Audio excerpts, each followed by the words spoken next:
ನಮಸ್ಕಾರ ಎಲ್ಲರಿಗೂ. ಈಗಾಗಲೇ 2 ಅಂಕದ ಪ್ರಶ್ನೆ ಬಗ್ಗೆ ಒಂದು ವಿಡಿಯೋ ಮಾಡಲಾಗಿದೆ. ನಾಳೆ 28/2/2026ರಲ್ಲಿ ಪ್ರಥಮ ಭಾಷೆ ಕನ್ನಡ ಸಂಬಂಧಪಟ್ಟಂಥ ಇಲ್ಲಿರುವಂಥ ಬಹು ಆಯ್ಕೆ ಪ್ರಶ್ನೆಗಳನ್ನು ನೋಡ್ಕೊಳ್ಳೋಣ. ಸೊ ಇವನು ಲಾಸ್ಟ್ ಮೂಮೆಂಟಲ್ಲಿ ಇವಾಗ ನೋಡ್ಕೊಂಡು ಹೋಗಿ ನಿಮಗೆ ತುಂಬಾ ಹೆಲ್ಪ್ ಆಗುತ್ತೆ ಎಕ್ಸಾಮ್ಗೆ.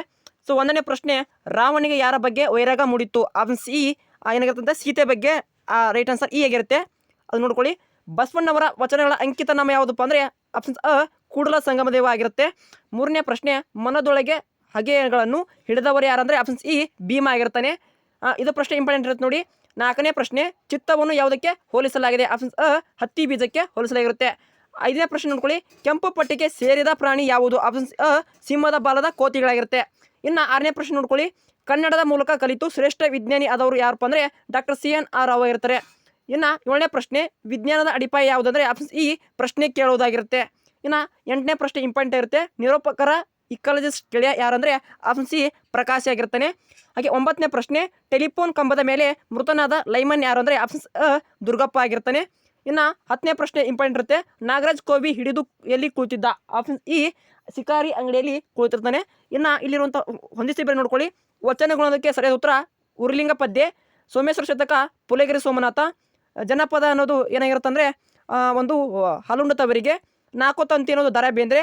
ಒಮ್ಮೆ ನಗುತ್ತೆ ಅನ್ನೋದು ಸುಕನ್ಯಾ ಮಾರುತಿ, ಅಥವಾ ನಾನೊಬ್ಬ ಮಾಯೆ ಅಂತ ಕೊಟ್ಟರೆ ಸುಕನ್ಯಾ ಮಾರುತಿ ಆಗಿರುತ್ತೆ. ಇಲ್ಲೇ ಖಾಲಿಪುಟ್ಟ ಸ್ಥಳಗಳು ನೋಡ್ಕೊಳ್ಳಿ. ಬಸಲಿಂಗ ವೈದ್ಯರಾಗಿ ಅಲಿದಾಗ ಜೊತೆಗಿದ್ದ ರಾಜಕಾರಣಿ ಅಂದರೆ ಯಾರಪ್ಪ ಅಂದರೆ ಅಲ್ಲಿ ರೈಟ್ ಆನ್ಸರ್ ಇರುತ್ತೆ ಏನು ರಾಮಚಂದ್ರ ಆಗಿರ್ತಾನೆ.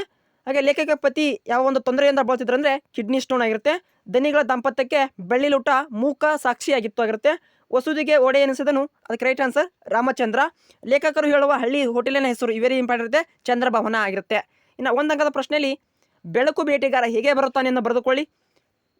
ಓಕೆ, ಇನ್ನು ಇಲ್ಲಿ ನಿಮಗೆ ಸಂಬಂಧಪಟ್ಟಂಥ ಪ್ರಶ್ನೆಗಳು ಇರ್ತವೆ, ಅವು ನೋಡ್ಕೊಳ್ಳಿ. ಹಾಗೆ ತ್ರಿಭಾಷಾ ಸೂತ್ರದ ಬಗ್ಗೆ ಹೇಗಿರಬೇಕು, ಶೀತಳ ಓದುವ ಆಸಕ್ತಿ ಹೇಗಿತ್ತು, ಬ್ರಿಟಿಷರ ಬರುವ ಮೊದಲ ವಾಲ್ಫೇರ್ ಹೇಗಿತ್ತು, ಅದನ್ನು ನೋಡ್ಕೊಳ್ಳಿ. ಆನೆ ಸಾಕೋದ್ರ ಬಗ್ಗೆ ಜನರ ನಂಬಿಕೆ ಏನಾಗಿತ್ತು, ಅಲ್ಲಿ 2-3 ವಾಕ್ಯದ ಪ್ರಶ್ನೆಗಳಿರ್ತವೆ. ಸೊ ಅದನ್ನು ನೋಡ್ಕೊಳ್ಳಿ. ಡ್ರೈವರ್ ಅಬ್ಬಾಸ್ ಮತ್ತು ಕ್ಲೀನರ್ ಕೃಷ್ಣರ ಸಾವಿಗೆ ಕಾರಣವೇನು, ವೆರಿ ಇಂಪಾರ್ಟೆಂಟ್ ಇರುತ್ತೆ. ಹುಚ್ಚು ನಾಯಿಗಳು ಆಸ್ಪತ್ರೆಯಲ್ಲಿ ಹೇಗೆ ವರ್ತಿಸುತ್ತವೆ ಎಂದು ಪುಟ್ಟಯ್ಯ ಹೇಳಿದ, ಈ ಪ್ರಶ್ನೆನ ನೋಡ್ಕೊಳ್ಳಿ. ಹಾಗೆ 24ನೇದು, ಅರಣ್ಯ ಇಲಾಖೆಯವರು ನಾಗರಾಜರನ್ನು ಕುರಿತು ಏನೆಂದು ಜಾಹೀರಾತು ಕೊಡ್ತಾರೆ, ಆ ಪ್ರಶ್ನೆನ ನೋಡ್ಕೊಳ್ಳಿ. ಇನ್ನು ಸಂದರ್ಭ ಸ್ವಯಸ್ ಇರ್ಬೋದು. ಸೊ ಇಲ್ಲಿ ಸಂಬಂಧಪಟ್ಟಂಥ ಸೆಕ್ಷನ್ ಈ ಭಾಗದಲ್ಲಿ ಕೊಟ್ಟಿರೋಂಥ ಪ್ರಶ್ನೆ ನೋಡ್ಕೊಳ್ಳಿ. ಗ್ರಾಮರ್ ಸೆಕ್ಷನ್ಸನ್ನು ಕರೆಕ್ಟಾಗಿ ನೋಡ್ಕೊಳ್ಳಿ. ಅಲ್ಲಿ ದೂರ ದೂರ ಹೀಗೆ ಇರುತ್ತೆ.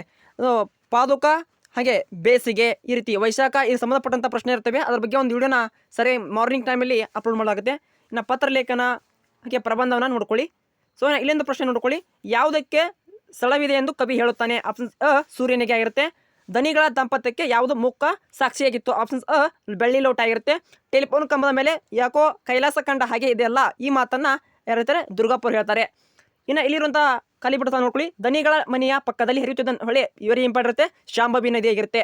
ಕಲಾಂ ಅವರ ಆತ್ಮಚರಿತ್ರ ಹೆಸರು ಅಂದರೆ ವಿಂಗ್ಸ್ ಆಫ್ ಫೈರ್ ಆಗಿರುತ್ತೆ.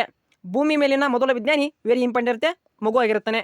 ಇನ್ನು ಹೊಂದಿಸಿ ಬರೀರಿ, ಬೆಳಗು ಜಾವ ಅನ್ನೋದು ದಾರ ಬೇಂದ್ರೆ. ಮುಂಬೈ ಜಾತಕ GS ರುದ್ರಪ್ಪ.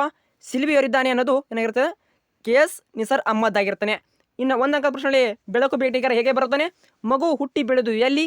ಸಿಲ್ವಿಗೇರಿಸಿದವರ ಗುಣ ಇಂದು ಯಾವ ವೇಷ ತಾಳಿವೆ, ವೆರಿ ಇಂಪಾರ್ಟೆಂಟ್ ಇರುತ್ತೆ. ಇನ್ನು ಕಲಾಂ ಅವರ ಬದುಕಿನ ಮಂತ್ರ ಯಾವುದು? ಮುಂಜಾನೆ ಈ ಸಂಬಂಧಪಟ್ಟಂಥ ಪ್ರಶ್ನೆ ಇರ್ತವೆ. ಇಲ್ಲಿ ಡ್ರೈವರ್ ಅಭ್ಯಾಸ್ ಕ್ಲೀನರ್ ಕೃಷ್ಣರ ಸಾವಿಗೆ ಕಾರಣವೇನು, ವೆರಿ ಇಂಪಾರ್ಟೆಂಟ್ ಇರುತ್ತೆ. ಇಲ್ಲಿ ನಾವು ಒಂದು ರೆಡ್ ಮಾರ್ಕ್ ಮಾಡಿರ್ತೀವಿ ನೋಡಿ, ಅವೆಲ್ಲ ತುಂಬಾ ಇಂಪಾರ್ಟೆಂಟ್ ಆಗಿರ್ತವೆ. ಸೊ ಇಷ್ಟು ನೋಡ್ಕೊಳ್ಳಿ. ಇನ್ನು ಇಲ್ಲಿ ಗುಣವಾಚಕಗಳನ್ನು ಬರೆಯುವುದು, ತತ್ಸಮ ತದ್ಭವ, ವೈಶಾಖ ಬೇಸಿಗೆ, ವೇಗ ದೂರ ಈ ರೀತಿ ಸಂಬಂಧಪಟ್ಟಂಥ ಬರೀಬೇಕು. ಇನ್ನು ಪ್ರಬಂಧ ಮತ್ತು ಪತ್ರ ನೋಡ್ಕೊಳ್ಳಿ. ಸೊ 2024 ನಡೆದ ಪ್ರಶ್ನೆ ಪತ್ರಿಕೆಯ ಸೀತೆಯನ್ನು ರಾವಣ ಎಲ್ಲಿರಿಸಿದನು? ಆಪ್ಷನ್ಸ್ ಇ ಪ್ರಮದ ವನದಲ್ಲಿ ಆಗಿರುತ್ತೆ. ಯಾರ ಕೈಯಲ್ಲಿ ದರ್ಪಣವಿದ್ದು ಫಲವಿಲ್ಲ ಅಂದರೆ ಆಪ್ಷನ್ಸ್ ಅಂಧಕನ ಕೈಯಲ್ಲಿ ಇದ್ದು ದರ್ಪಣ ಫಲವಿಲ್ಲ. ಇನ್ನು ಇಲ್ಲಿನಂಥ ಪ್ರಶ್ನೆ ಸರಿಯಾದ ಉತ್ತರ ಈ ಕೀಚಕ ಆಗಿರ್ತಾನೆ. ಕವಿ ಬೇಂದ್ರೆಯವರ ಪ್ರಕಾರ ಯಾವುದು ಮತ್ತೆ ಚಿಗುರಬಹುದು? ಆಪ್ಷನ್ಸ್ ಇ ಮರ ಆಗಿರ್ತಾನೆ. ಲಕ್ಷಧಾರಿಗಳ ಚದುರಂಗ ಆಟ ಯಾವುದಪ್ಪ ಅಂದರೆ ಅದು ಆಪ್ಷನ್ಸ್ ಅದಕ್ಕೆ ಏನಾಗಿರುತ್ತೆ, ಈ ರಸ್ತೆ ಇಂಚು ಆಗಿರುತ್ತೆ. ಅದೃಷ್ಟದ ಪ್ರಶ್ನೆ ಬಂದಾಗ ಲೇಖಕಿ ಯಾರು ನೆನಪಾಗೋದು ಅಂದರೆ ಅಲ್ಲಿ ಆಪ್ಷನ್ಸ್ ಏನಾಗುತ್ತೆ, ಮುದ್ದೇಗೌಡರು ಅಂತ ಹೇಳಾಗತ್ತೆ. ಸೊ ಇದಕ್ಕೆ ಸಂಬಂಧಪಟ್ಟಂಥ ಆನ್ಸರನ್ನು ಇಲ್ಲಿ ಕೊಡಲಾಗಿದೆ.